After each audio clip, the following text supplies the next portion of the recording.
Sabilate in the love and living it woman.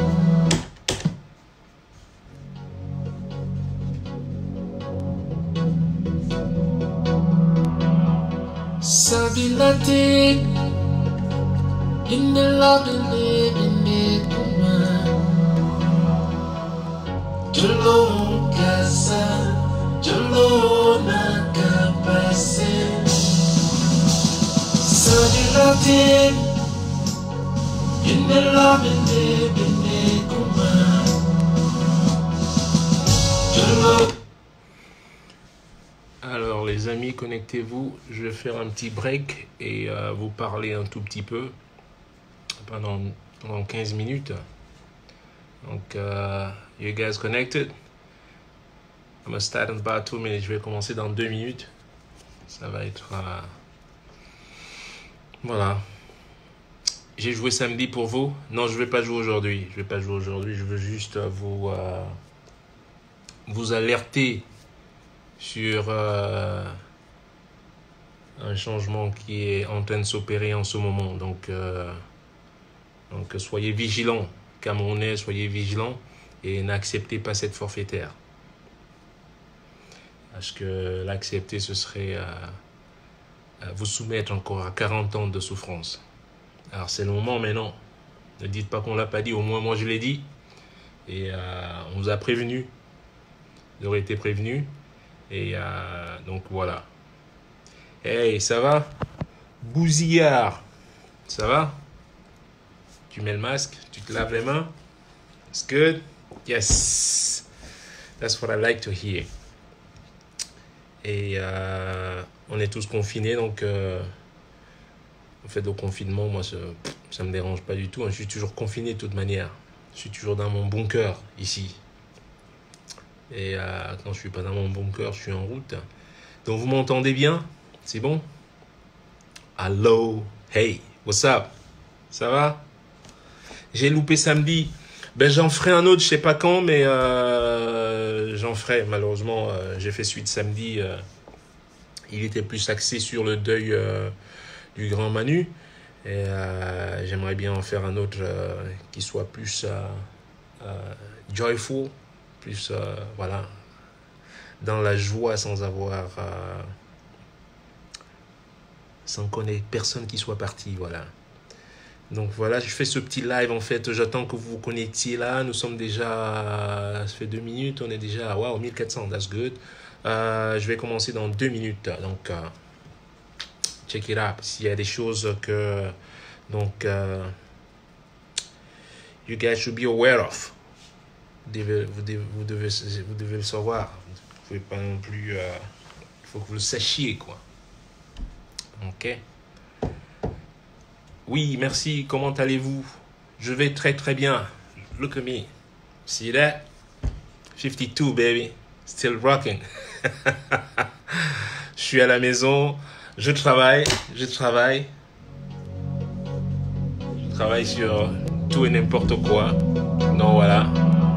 Sabilate in the love and living it woman.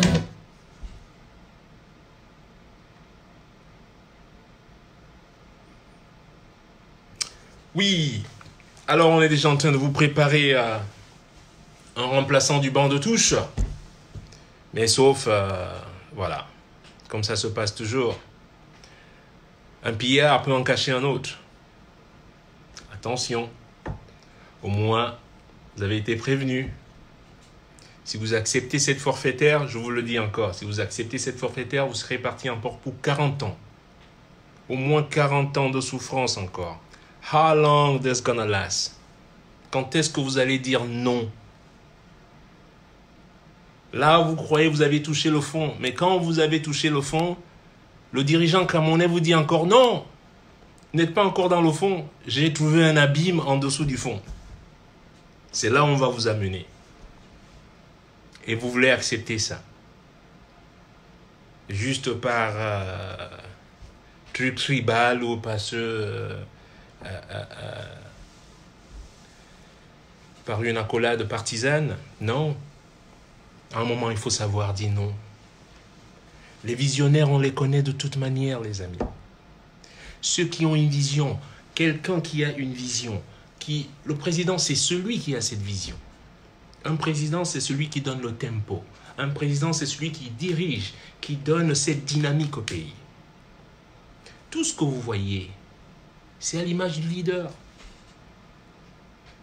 Quand vous arrivez quelque part, vous voyez un truc, c'est l'image exacte du leader.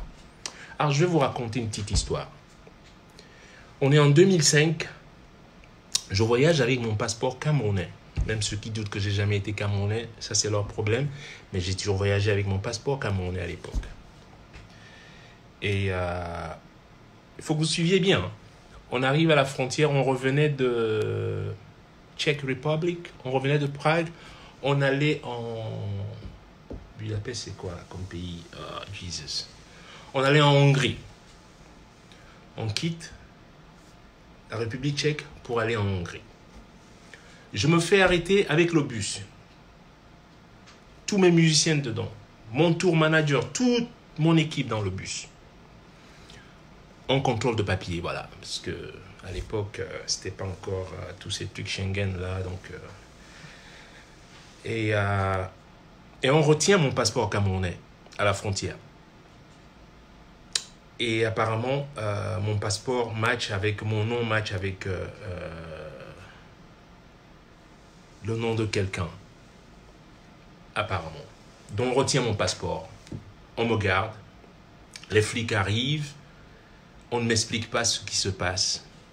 On passe des coups de fil au promoteur Zoltan. Il est mon témoin. Il est encore en vie. Il promote encore. C'est lui qui promote le festival de Vesprem. Il quitte sa ville en voiture. Il dit, mais c'est quoi ce bordel? Je ne comprends pas. Pour arriver jusqu'à la frontière, je ne sais toujours pas de quoi il s'agit. Donc moi, je suis toujours tranquille.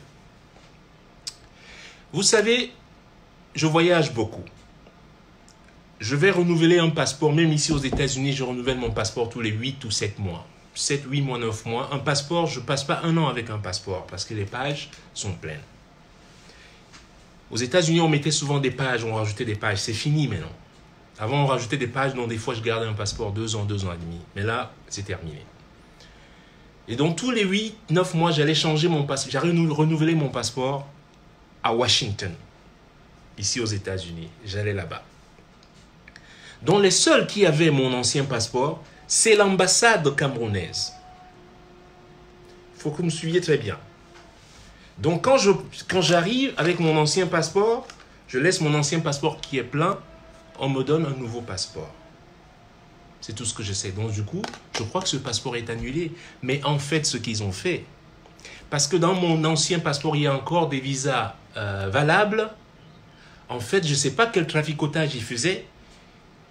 Ils le revendaient ou quoi que ce soit à des gens qu'on appelle des fémans qui voyageaient avec. Vous vous souvenez que je m'étais plaint en 2005 que quelqu'un a utilisé mon passeport. Et voici ce qui s'est passé. Alors, de l'ambassade, je ne sais pas comment, je sais pas comment ils s'arrangeaient. Mon passeport, mon ancien passeport, je le laisse. Je voyage maintenant avec mon nouveau passeport. Je me fais arrêter à la frontière Czech Republic et au moment de sortir la République tchèque. Et là, on m'arrête. On nous arrête. J'appelle Peter Allen, mon avocat à New York, tout de suite pour lui dire voici ce qui se passe. Ça a l'air sérieux. Je croyais que c'était juste un contrôle de papier. Mais non. Je fais appeler mon ambassade qui est en Autriche, à Vienne. Je crois que c'était... dont on trouve une représentation diplomatique camerounaise qui est à Vienne. On appelle, je les entends au téléphone, puisque mon road manager a le téléphone avec le haut-parleur on, pour leur expliquer que, ben, tenez, vous avez un compatriote qui est ici, M. Richard Bonnat, et on ne sait pas vraiment pourquoi, on a un concert ce soir à Budapest, et là, on est sur le... On va devoir rater le concert. Le promoteur est en train de venir pour comprendre ce qui se passe. Le promoteur est en train de faire la route pour venir. Vous savez ce que les Camerounais lui répondent? Mais si on l'a arrêté, c'est qu'il a fait quelque chose, non? Voilà. Et même si j'ai fait quelque chose, et même si j'avais fait quelque chose, Ce n'est pas ainsi qu'on représente les citoyens. Même si j'avais tué quelqu'un, même si je suis un criminel, j'ai tué, mais quand un Camerounais se retrouve quelque part, vous avez le droit, vous avez la responsabilité de l'accompagner. C'est votre devoir. Vous avez reçu mandat pour ça. C'est les gens ne connaissent, ils ne savent pas, ils viennent toujours, hein, ouais, mais il n'est plus un Camerounais. Je suis rentré à New York, mon avocat m'a dit, you better change that passport as soon as possible. Je rentre aux États-Unis, mais j'appelle l'ambassade des États-Unis, parce que mon avocat a su ce qui se passait. Il a contacté un avocat local et tout. En fait, on a pris mon ancien passeport, on a mis la photo de quelqu'un d'autre dessus. Mais c'était un vrai passeport, c'est pas un faux passeport, c'est mon ancien passeport qu'on a utilisé. Mais sauf que je regarde la photo du mec, le gars me dit c'est moi, mais je dis bah, ça va pas la tête. Ils me disent tu le connais pas, je dis mais non, ouais que je le connaisse. Donc 7 heures au poste de police, on est allé faire le concert, on était en retard, on avait concert au 838 à Budapest ce jour. On est arrivé hyper en retard, les fans étaient déjà là, parce qu'on nous a arrêtés à la frontière pendant 7 heures. Alors, vous les patriotes, soi-disant les grands patriotes, je vais vous dire un truc. Quand vous ne savez pas, be quiet. Et si Paul Biya était brillant, parce que Paul Biya a toléré cette pratique, c'est pour cela que des choses comme ça arrivent. Parce que si moi, je suis un leader, j'entends parler d'une telle pratique dans une ambassade, quoi? I'm gonna whoop somebody's ass over there. We going in there and clean everything. Monsieur l'ambassadeur était à l'époque Menduga, il s'appelait, j'ai oublié son prénom, c'était un nom de Menduga.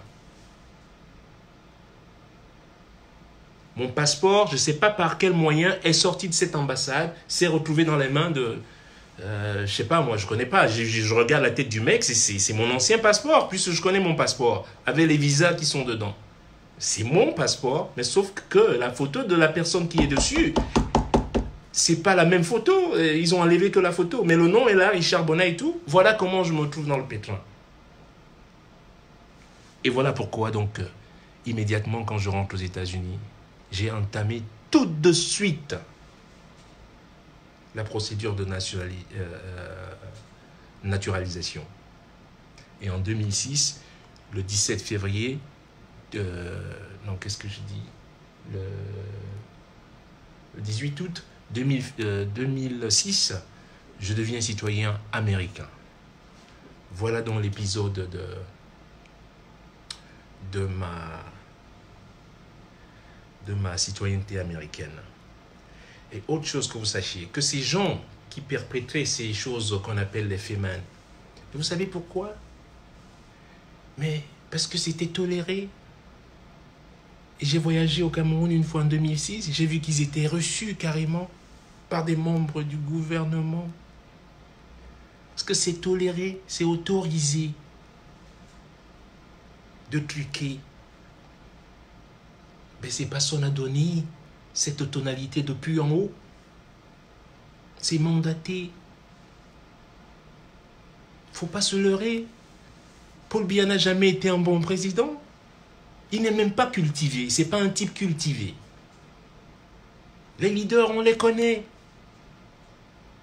Je suis allé au Rwanda la première fois en 1992. J'accompagnais Eric Lelan, un trompettiste. Je suis arrivé à Kigali. J'ai eu du mal à être africain. C'était juste le début, comment je peux dire, c'était les signes annonciateurs, quoi, les prémices de la guerre, du génocide, du triste génocide au Rwanda. J'étais juste quelques mois avant que cela n'éclate. Mais c'était déjà, t'entendais les feux, les coups de feu le soir. Donc on ne sortait pas, il y avait couvre-feu, pour ceux qui se souviennent. Il y avait déjà couvre-feu à Kigali à l'époque. Et on a joué au CCF, c'était Centre culturel français, c'était ça, ça s'appelait les Centres culturels français. C'était une tournée des CCF qu'on faisait. Il est important souvent de dire la vérité, je vous dis, la vérité save you. Speak the truth. Et ce que j'ai vu à Kigali, j'ai eu mal. Et en partant, je me suis dit, waouh, pourquoi ce pays n'aurait pas au moins, ne serait pas au moins comme le Cameroun? Ouais, je suis reparti à Kigali en 2014 et 2016. J'ai dit la même chose en inversé. Je ne sais pas, encore une fois, c'est par la volonté et la vision d'un leader. C'est lui qui implémente ça. S'il y avait tous ces fémans, tous ces voleurs, tous ces pillages, c'est parce que le leader autorise cette pratique. Il ne faut pas chercher loin. Et si vous allez encore tolérer quelqu'un d'autre de cet acabit, eh ben, je peux vous dire, comme je dis, ce ne sera pas le fond. Vous croyez que vous avez touché le fond? You're going even. Vous allez dans l'abîme pour peut-être jamais plus ressurgir. Voilà. Et donc, arrêtons souvent de tergiverser, dire ci et ça, ici et ça. Le Cameroun se portait beaucoup mieux que le Rwanda dans ces années. Beaucoup mieux que l'Éthiopie. Est-ce que vous vous souvenez d'une université qui était à Jesus, que quelqu'un m'aide ici? Vous voyez, de mon quartier, je sortais, il y avait Hôtel Lundé, était là. Il y avait une station juste en face. Et à droite de la station, il y avait une université. Essek ou Essek? J'oublie. Mais pour ceux qui ont été à Bonakwa, moi, à Akwa, il y avait une université qui était juste, pas en face de l'hôtel Lundé, mais juste un tout petit peu vers la droite de l'hôtel Lundé. Essek, je crois. J'étais gamin, j'étais adolescent. J'y voyais des Sénégalais étudiant là-bas.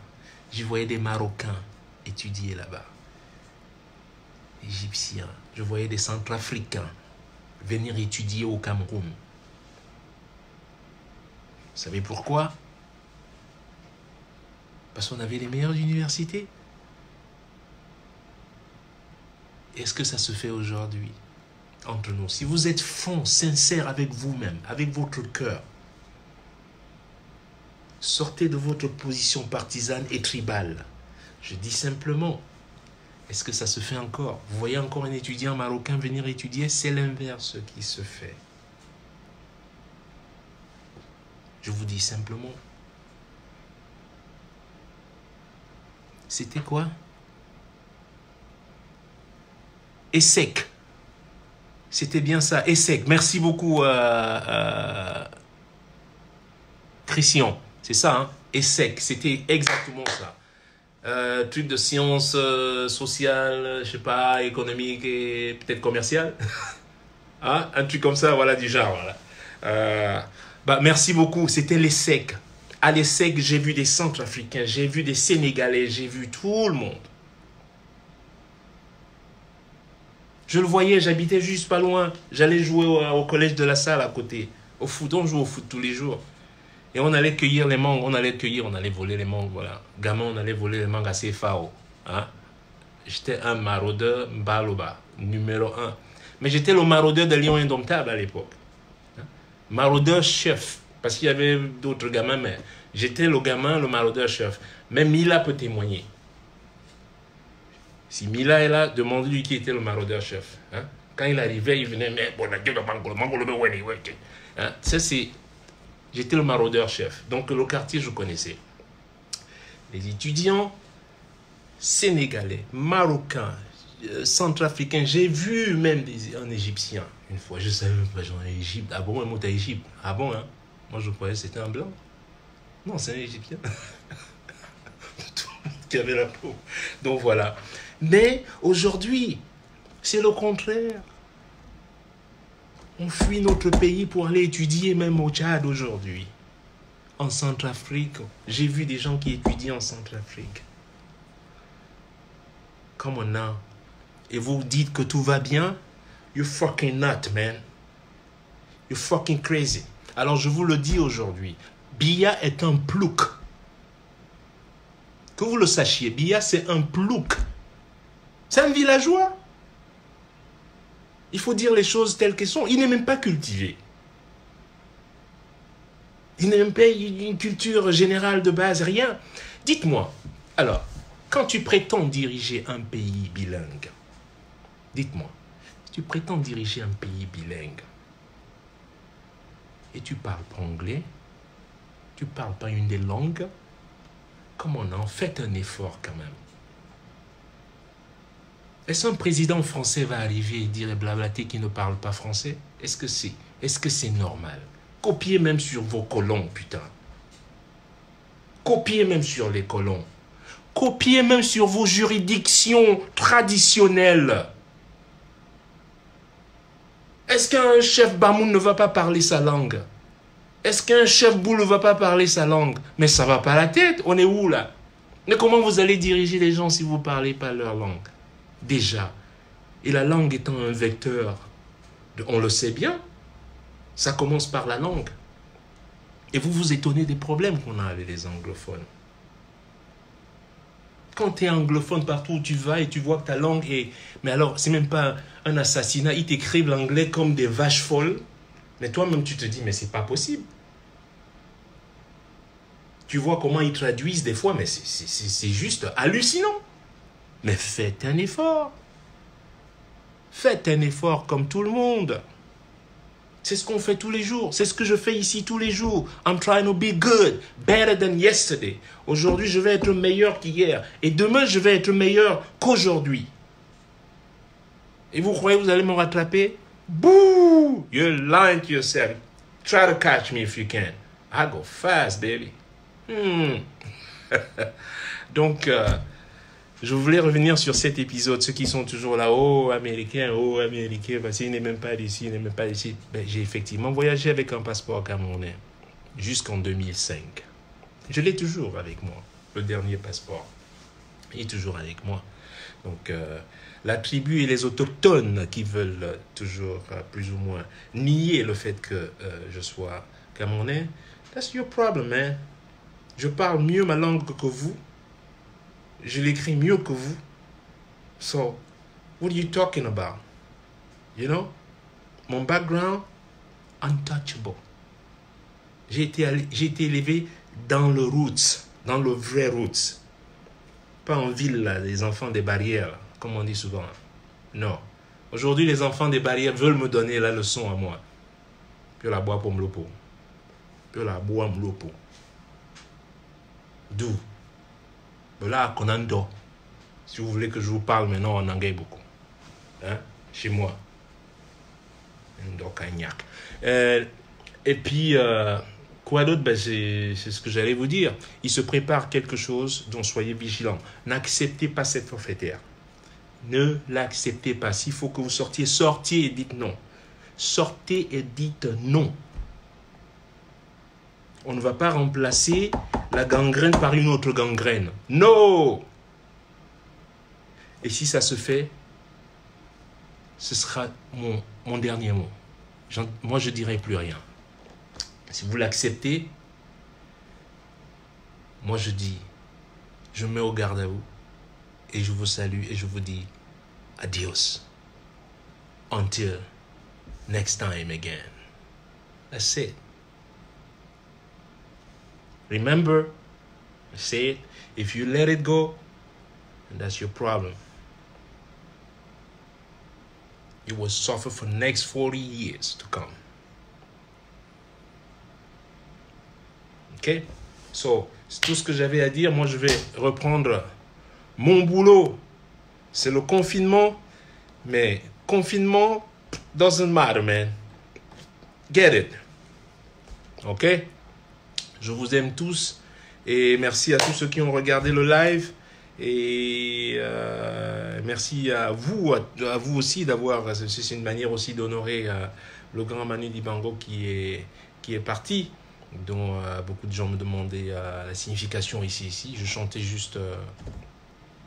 J'interpellais les ancêtres de faire une belle réception à Manu, ou que ce soit. Je ne connais pas l'au-delà, mais voilà, c'est ainsi qu'on invoquait aux anciens de lui accorder cette bienvenue. Et voilà. Et je sais qu'il est entre de bonnes mains maintenant, en train de faire certainement une jam session avec Ebo Alotin, ou Papa Danger, Gando Kone, ou Messi Martin, ou Tchana Pierre, ou voilà, voilà. Et la suite. Je vous adore. Et voilà. Hein. Et voilà, voilà. Love you all. Okay? Much love to all of you guys. Take care. Wash your hand. And ok? Avec du savon là. Moi je le fais tout le temps aussi. Et dès que j'ai fini là, je vais laver. Ok? Love you. La musique, c'est peut-être la semaine prochaine. Je sais pas. Je décide pas. Je laisse les choses. Je laisse le temps décider quoi. De quand est-ce que je vais jouer. Pour l'instant, confinez-vous bien. Mangez pas trop, faites des exercices, lavez-vous les mains, vous voyez. Et puis, je compte vous voir d'ici l'été prochain. Moi, toutes les dates sont annulées là. Mai annulé, juin annulé. Et pour l'instant, on espère que juillet ne sera pas annulé. Parce que j'ai pas mal de dates en juillet. Et ben, si juillet est annulé, ce serait pratiquement l'année qui est... Faut plus qu'attendre le fall en novembre. Donc, en espérant que... Voilà, hein, que vous allez m'envoyer tous des chèques chacun de 3 millions de dollars là, que je puisse manger un peu l'ondolé là. Ok? Allez. Allez. Bisous, bye bye à tous.